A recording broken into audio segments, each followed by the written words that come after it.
បងប្អូនមើលវីដេអូនេះដល់ចប់ណាដើម្បីជៀសវាងជីវប៉ះចំត្បូងខ្លាំងខ្លាយនឹង share ចែកម្លែកបន្តដើម្បីឲ្យបងប្អូនយើងបានដឹងថ្មីនេះខ្ញុំជួបករណីពីរដែលអតិថិជនគាត់ជាវហើយអត់ដឹងថាត្បូងនឹងខ្លាំងខ្លាយ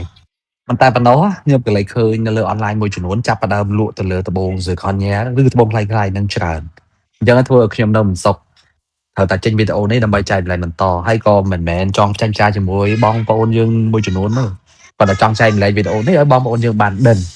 និងបានប្រុងប្រយ័ត្នខ្លួនយ៉ាងចំណុចទី1យើងអាចតាមដានមើលសាច់ខាងក្នុងដើម្បីរកមើលស្នាមធម្មជាតិសាច់ធម្មជាតិពីច្រើនត្បូងធម្មជាតិយើងតែតែមានស្នាមផ្នែកបែបធម្មជាតិហើយកាលណាឆ្នៃស្អាតវាអាចឆ្នៃអស់ប៉ុន្តែមិនអស់ទាំងស្រុងទេជួនកាលវាអាចសល់ឆ្កូតដោយសៃសក់សសកានតិចតួចដែលជាសម្ដៅធម្មជាតិដែលគេនិយាយថាធម្មជាតិគ្មានអ្វីល្អចោះទេចំណុចដែលមានហ្នឹងគឺចង់បញ្ជាក់ថាជាសំណល់របស់ធម្មជាតិពីយើងអាចតាមដានមើលហ៊ុនជារឿងដែលសំខាន់ត្បូងធម្មជាតិមានហ៊ុនដោយពណ៌ blue zircon យើងពណ៌ទឹកសមុទ្រណាវាមានហ៊ុនព្រឿងឡាយនៅគូតនឹងខៀវបើយើងមើលកែវអាចឃើញខ្សែឡាញវាទៅសៃឆ្នោតណា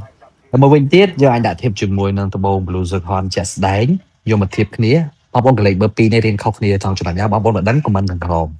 ត្បូងទី1ជាត្បូងធម្មជាតិសុទ្ធមានជាតិបៃតងមានជាតិលឿងមានជាតិសមានជាតិ blue បែបកតុយកណោត្បូងទី2វាជាខៀវមើលទៅខៀវបែបលក្ខណៈខៀវខ្លាំងហើយរៀងស្ពឹកអត់សូវមានពលឺបាត់ភាពរស់ធម្មជាតិតែបងប្អូនកលេចមើលករណីទី2នេះជាត្បូងគ្រាប់ធំដែរបងប្អូនមើលពណ៌ត្បូងនេះវារៀងខៀវហើយបាត់ភាពរស់ធម្មជាតិវាអត់មានជាតិកតុយកងោកជាតិលឿងជាតិខៀវជាតិបៃតងចូលហើយពណ៌វាមករៀងអត់សូវពេញទេជួនកាលរៀងកម្ៅដោយពលឺវារៀងស្ពឹកបងប្អូនកលេចមើលហ៊ុនក៏អត់មានដែរកលេចមើលត្បូងក្នុងទ្វារជាត្បូងធម្មជាតិសុទ្ធឃើញគូតវាពណ៌ខៀវព្រឿងកម្ៅម្ដុំខៀវម្ដុំឡាញហ្នឹងហើយជាហ៊ុនធម្មជាតិតែយើងយកមកធៀបអញ្ចឹងទើបអាចបញ្ជាក់បាន